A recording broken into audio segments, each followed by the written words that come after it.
My name's Boudreau, and I've been a brewer here at Berkshire Brewing Company for about 4 years, a little over 4 years. I did sales for about 1.5 years here before that as a beer ambassador, and I've been associated with Berkshire Brewing Company for almost the entire 20 years of its existence. This is the 3rd edition in the Brewer's Choice series. It's a blonde IPA. It's a little bigger than most IPAs. It's got substantial body, but it's very dry, well attenuated, with a crisp, clean hop finish. And it would go good with spicy foods, American food like common pub fare, like burgers, fries, pizza. It should be able to cut right through some of the big flavors that Americans like to cook with, maybe the grease, the salt that we often consume.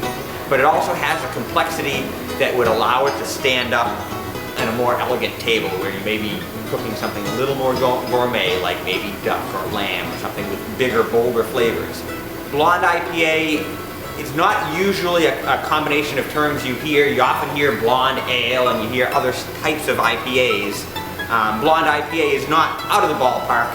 It's a doable combination of terms, but it should mean something very, very specific to a beer drinker.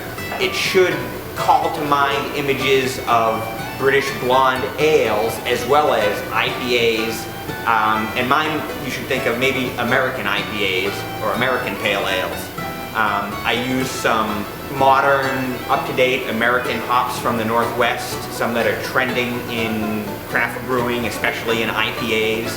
But I also use some traditional favorites, and I use them in a different way than you would usually see them. Different timing, a hop variety that you would usually see in the beginning of the boil being used more towards the end of the boil for specific flavor notes. And it was really to draw in certain flavor elements and structure the flavor profile of the beer in a certain way to evoke like a prototypical flavor of something that everybody would like to taste, that is a combination of different flavors, assembled in a certain way. Really, one of the inspirations for the blonde IPA was the flavor of bubblegum. How everybody likes to chew a piece of bubblegum, but there's no bubblegum tree, there's no bubblegum plant, so what really is that flavor that we all seem to like so much? And it's really a combination of many different flavors, fruity flavors, tropical and juicy fruity flavors, and then minty flavors, and vanilla flavors, and then the sweetness. And so none of these flavors are out of the realm of possibilities in brewing, and they can actually all be derived from traditional brewing ingredients like malt and yeast and hops.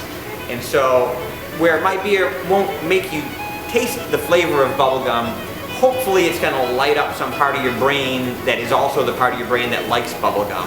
There's sweetness in there from the malt, and there's a little mintiness in there from the Northern Brewers hops, and then there's some tropical fruitiness in there from the Amarillo hops, and then there's some juicy fruitiness in there, and some vanilla notes can come from the malt, and it's well supported by the body of the grist bill.